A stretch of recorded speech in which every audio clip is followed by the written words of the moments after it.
जय माता दी। जय माँ कामाख्या। ज्योतिष के रहस्यमय ज्ञान देव राधा ट्रस्ट सत्यवाणी चैनल से आप सुन रहे हैं। वृष लग्न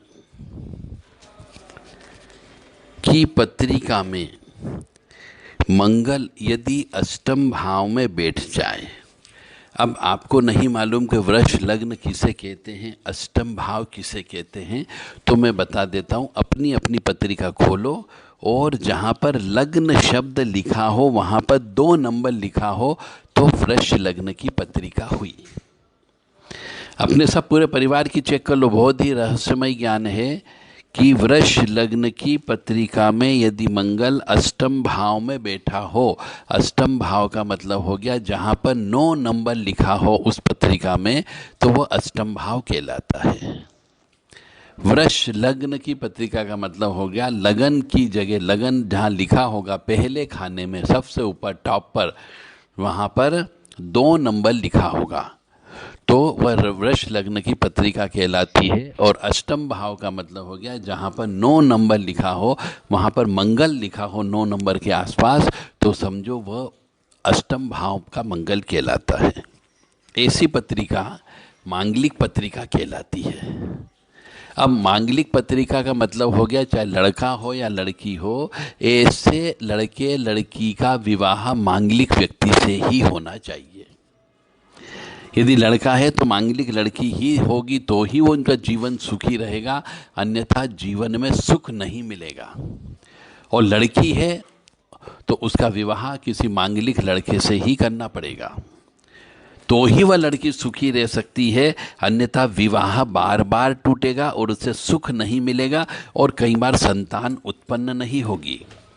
यदि आपने इस लड़के या लड़की ने प्रेम विवाह कर लिया और जिसके साथ विवाह किया उसकी मांगलिक पत्रिका नहीं है, तो इन दोनों के जीवन में भाग्य भी काम नहीं करेगा, बच्चे पैदा नहीं होंगे और सुख की प्राप्ति नहीं होगी, और 2 4 5 साल 6 साल 10 साल के बाद में विवाह अवश्य टूटेगा।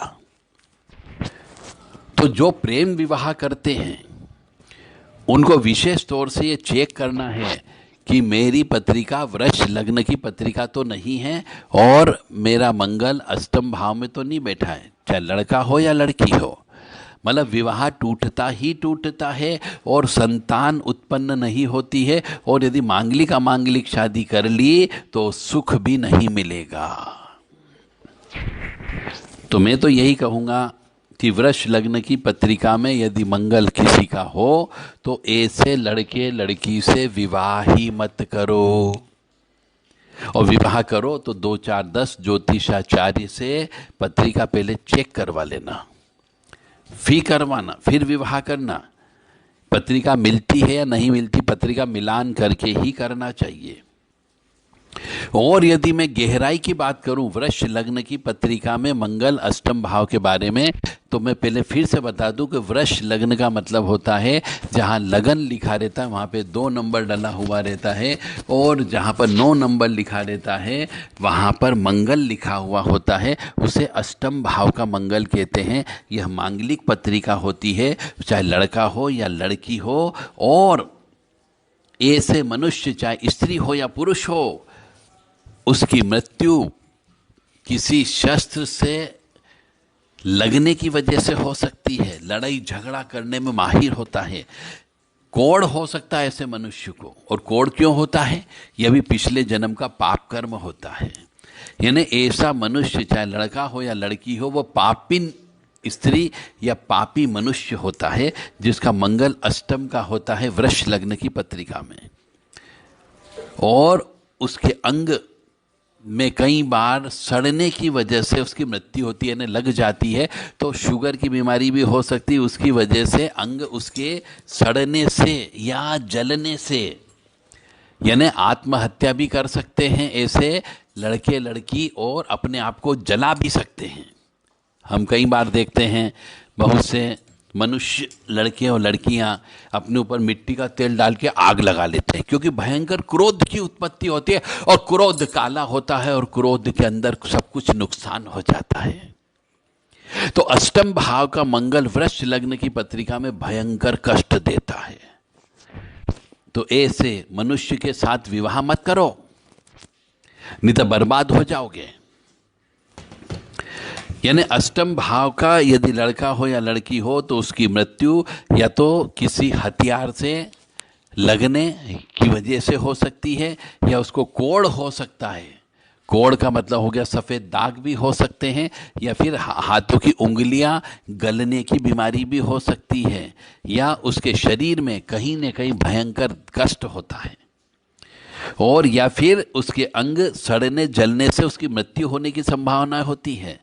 और विवाह टूटता ही टूटता है, यात्रा में भी कष्ट होता है, और बीमारी होती है। अष्टम भाव का मंगल जो होता है, उस मंगल के साथ में यदि कोई सूर्य ग्रह भी बैठ जाए तो सुख भंग हो जाता है, बुध बैठ जाए तो संतान नहीं होती है, यदि गुरु बैठ जाए तो व्यवसाय में लाभ नहीं होता है, और शनि बैठ जाए तो भाग्य को खराब कर देता है। तो इस प्रकार से मंगल के साथ यदि राहु बैठ जाए तो वो भयंकर गुप्त रोग देता है, जिससे उसको ऑपरेशन भी होता है, पीड़ा भी होती, कष्ट भी होता है, और पत्नी के साथ उसके शारीरिक संबंध नहीं बनते हैं, इसकी वजह से भी तलाक हो जाता है। मेरा काम है आपको जगाना, मेरा काम है आपके जीवन में कष्ट नहीं आए, इसके लिए मैं ये ज्ञान देता हूँ। अब आपकी इच्छा है इस ज्ञान को लेना या नहीं लेना। मैंने अपना धर्म निभा दिया है, अब आपकी जिम्मेदारी। क्योंकि विवाह ऐसा कहा जाता है कि मनुष्य के जीवन में एक बार ही होता है, इसलिए उसे मांगलिक कार्यक्रम कहा जाता है। और उस विवाह करते तो बहुत से शुभ मुहूर्त देखे जाते हैं। तेल लगाने का मुहूर्त देखते हैं, हल्दी लगाने का मुहूर्त देखा जाता है, मेहंदी लगाने का मुहूर्त देखा जाता है, रिंग सेरेमनी करने का मुहूर्त देखा जाता है, सगाई का मुहूर्त देखा जाता है, फेरे लेने का मुहूर्त देखा जाता है, स्त्री के घर में प्रवेश करने का मुहूर्त देखा जाता है। तो एक विवाह ऐसा है जिसमें बहुत सारे मुहूर्त शामिल होते हैं, और ये एक ही बार होता है। तो जब भी विवाह करें तो ये जिंदगी का सवाल होता है। जिंदगी जीने के लिए हमें दो पहियों की आवश्यकता होती है, एक स्त्री एक पुरुष की। तो यदि ऐसी स्त्री या ऐसा पुरुष आपको मिल गया तो आपकी जिंदगी बर्बाद हो सकती है। प्रेम, प्यार, लव ये कुछ नहीं होता है। जीवन में जब कष्ट आता है तो हम देखते हैं हमारे पास बहुत से लड़के भी आते हैं, लड़कियां भी आती है कि हमने प्रेम विवाह कर लिया था, मांगलिक दोष अब आप बता रहे हो, उसकी वजह से बच्चे पैदा नहीं हो रहे हैं, और बच्चे पैदा नहीं हो रहे हैं तो वो अकेला लड़का है तो वो दूसरी शादी करने जा रहा है, अब हमारे घर को बचा लो। कैसे बचा लेंगे? पहले तो आपने कुएं में कूद गए, और ऐसे कुएं में कूद गए जिसमें आग जल रही है, तो कैसे बचा लें? तो मेरा जिन अभी तक विवाह नहीं किया है, या जिन माता पिता के यहाँ अब उन लड़की का या लड़के का विवाह होने वाला है, तो वो सब कान खोल करके सुन लें कि वृष लग्न की पत्रिका लड़के या लड़की की नहीं होनी चाहिए जिससे विवाह करने जा रहे हो। और मांगलिक अष्टम भाव का मंगल नहीं होना चाहिए।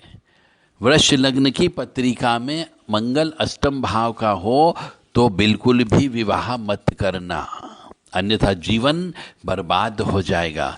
चाहे शुरू में नहीं हो तो बाद में होगा, पर होगा अवश्य। कई बार 10 साल के बाद में होता है, 8 साल के बाद होता है, 6 साल के बाद होता है। जब भी ऐसे ग्रह नक्षत्रों का समय आता है, महादशा में, अंतरदशा में, प्रत्यंतर दशा में, तब स्थिति भयंकर बिगड़ जाती है और अंततः अलग अलग हो जाते हैं, क्योंकि ग्रह नक्षत्र अपना काम करते हैं। इसमें आपको ये भी नहीं मालूम होता है कि दोष कौन सा, क्योंकि आपने विवाह करते समय या विवाह के पहले पत्रिका चेक नहीं कराई। सिर्फ आपको हो गया था प्रेम, और प्रेम अंधा होता है, और जहां अंधा होता है वहां धूल में लठ लगाई जाती है तो लठ थोड़ी पड़ती है, अल्टीमेटली कष्ट तो भुगतना पड़ेगा। ऐसे मैंने कई परिवार देखे जहाँ पे मांगलिक अमांगलिक विवाह हो गया, लव मैरिज कर ली, और आज तक उनकी वंश वृद्धि नहीं हुई है। स्त्री भी रोती है, पुरुष भी रोता है, और कुछ तो अपनी सामाजिक मर्यादा के चलते जैसे तैसे घर को चला रहे हैं, परंतु उनके बीच में शारीरिक संबंध नहीं है तो घर में आए दिन क्लेश होता है। एक और रहस्य की बात है कि मंगल अष्टम भाव का जिस भी स्त्री या पुरुष के उसमें होता है, उनको शारीरिक सुख यानी सहवास संभोग का सुख कम प्राप्त होता है, वो तड़पते हैं उसके लिए। इसकी वजह भी, इसका कारण भी मंगल होता है, क्योंकि मंगल अष्टम भाव का शमशान का भाव होता है, उसमें बैठ जाता है। मंगल का भाव होता है, उसमें बैठ जाता है। शमशान की अग्नि को मंगल कहा गया है, और शमशान की अग्नि को घर पे नहीं लाया जाता है, चिता की अग्नि को घर पे नहीं लाया जाता है। इसलिए वृष लग्न की पत्रिका में अष्टम भाव का मंगल हो तो ऐसे लड़की से विवाह मत करो, ऐसे लड़के से विवाह मत करना, अन्यथा जिंदगी बर्बाद हो जाएगी। मैं आपको उस जिंदगी बर्बाद होने से बचाने का प्रयास कर रहा हूं। अब आपकी इच्छा, यदि आप सोचते हो कि वो तो बहुत पैसे वाली है, वो बहुत पैसे कमाती है, तो आप कर लेना, कुएं में कूद जाना, और वो भी आग अंदर जो है, कुएं से आग जल रही है, ऐसे कुएं में आप गिर जाओगे तो आपको बचाने वाला भी नहीं मिलेगा। जय माता दी, जय मां कामाख्या, मां भगवती जगत जननी आपको सद्बुद्धि प्रदान करे। देव राधा ट्रस्ट सत्यवाणी चैनल के द्वारा 20 अगस्त से 30 अगस्त तक 11 दिन के लिए ज्योतिष कैसे सीखें, इसकी कार्यशाला रखी जा रही है उज्जैन महाकाल महाराज की पवित्र नगरी में। जिस किसी भी धर्म प्रेमी बंधु को ज्योतिष विद्या सीखनी हो, या ज्योतिष विद्या को अपना प्रोफेशन बनाना हो, ज्योतिष विद्या से धन कमाना हो, ज्योतिष विद्या को अपना हॉबी बनाना हो, या ज्योतिष विद्या में इंटरेस्ट हो, उसका रहस्यमय विद्या में इंटरेस्ट हो, वह संपर्क कर सकता है। जय माता दी, जय मां कामाख्या। हमारे संपर्क करने के लिए कृपया फ़ोन नहीं लगाएं, व्हाट्सएप के माध्यम से संदेश दें, अपना नाम पता बता दें, और ज्योतिष सीखना चाहते हैं यह अवश्य बता दें, ताकि आपको उचित व्यवस्था की जा सके और ज्योतिष सीखने के लिए आपका रजिस्ट्रेशन किया जा सके। 7987237885 और 7987237885, 9893128047, इन नंबर पर आप संपर्क करें। व्हाट्सएप के थ्रू संदेश दें, कृपया फ़ोन नहीं लगाएं। आओ ज्योतिष सीखें। एक यह किताब भी है, ज्योतिष में शनि राहु केतु का प्रेतों से क्या संबंध होता है, और नवग्रह शांति कैसे करें। ये 3 किताबें निःशुल्क उस प्रशिक्षण के दौरान दी जाएगी। जय माता दी।